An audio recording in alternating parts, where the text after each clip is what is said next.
உதயநிதி ஸ்டாலின் அவர்கள் கைதாகும்போது அந்த வேனையிலிருந்து ஒரு பேட்டி அளிக்கிறார். இந்த கைதை நான் காமெடியாக தான் பார்க்குறேன்றார். எப்படி பார்க்குறேன்? இல்லை, அது அவருடைய பார்வை, அது வேற விஷயம். அது ஒன்றும் சீரியஸாக எடுத்துக்க வேண்டிய விஷயம் ஒன்றும் கிடையாது. ஏன்னா அவர் பேசியிருக்கிறாரு, அவரை பொறுத்த வரைக்கும் நான் அந்த மாதிரிலாம் பேசுகிறேங்கிறாரு. அதனால் இது காமெடி எடுத்துக்கிறதுனா இதுக்கெல்லாம் அரெஸ்ட் பண்ணுறதை நான் காமெடி எடுத்துக்கிறேன்னு அவர் சொல்கிறார். அவ்வளோதான், வேறு ஒன்றும் இல்லை. உதயநிதி ஸ்டாலின் அவர்கள் எதிர்கொள்கிற விதத்தை எப்படி பார்க்குறீங்க இந்த கைதை? இல்லை, அது வந்துட்டு பொலிட்டிக்கல் சகாசிட்டி. நான் என்ன சொல்ல வரேன் அப்படின்னா, அவர் வந்துட்டு தொடர்ந்து ஒரு அரசியல் பரம்பரையிலேருந்து வந்தவர். அதனால் இதெல்லாம் அவர் ஒரு சாதாரணமான விஷயம் தான். அதுவும் திமுககாரங்களுக்கு சாதாரணமான விஷயம் தான். அவங்க எமர்ஜென்சியை பார்த்தவங்க. அதனால் இதெல்லாம் ஒன்றும் பெரிய விஷயம் இல்லை. நான் எதை சொல்ல வரேன் அப்படின்னா, உள்ளபடியே அந்த குற்றச்செயல் அப்படிப்பட்ட ஒரு எண்ணத்தோடு உள்நோக்கத்தோடு உதயநிதி பேசியிருந்தால் அது குற்றமே. அப்படி இல்லை அப்படின்னா குற்றம் இல்லை. இது 2 இடம் தான், இதை தாண்டி வேறு எதுவும் இல்லை. இது காவல்துறை தவறாக பயன்படுத்துகிறார் விஜய் அப்படின்றது மட்டும் வெள்ளிடை மலை தெளிவாக தெரியுது.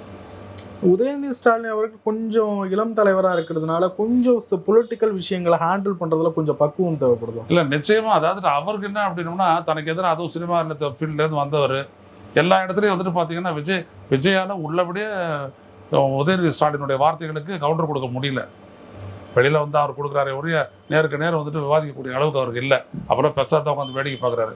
அப்புறம் ஒரு காகிதம் கொடுத்தா ஒரு மறுநாள் தான் பேசுகிறாருன்னு வச்சுக்கோங்க. அது ஒரு வேளை விஜயனுடைய ஈகோ வந்துட்டு டச் பண்ணியிருக்கலான்னு நான் நினைக்கிறேன். பட்டு விஜய் தான் அதை செஞ்சுருப்பார் அப்படின்னு நான் நினைக்கல. ஏன்னா விஜய் கூட இருக்கிறவங்க கூட அதை பண்ணலாம். அவருக்கு ஆலோசகராக இருக்கக்கூடிய மற்றவர்கள் சொல்லி கூட அது நடக்கலாம்.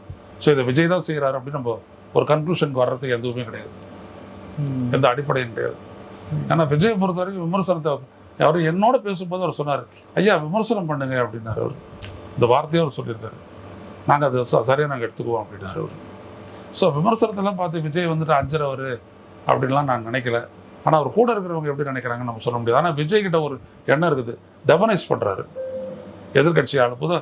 எதிர்னாலும் ஸ்டாலின் தான் அப்படின்னு பேசி அவரை டெமனைஸ் பண்ணுறதுன்னா அவர் வந்து சிறுமைப்படுத்துறது, அந்த எண்ணம் அவருக்கு இருக்குது. தன்னை ஹீரோவாக நினைக்கணும் அப்படின்றதுக்காகவே ஸ்டாலினை வந்துட்டு ஒரு வில்லனாக சித்தரிக்கக்கூடிய விஷயத்தை அவர் தொடர்ந்து செஞ்சுக்கிட்டே வர்றாரு. ஸோ அந்த எண்ணம் அவர்கிட்ட இருக்குது, மறுக்க முடியாது.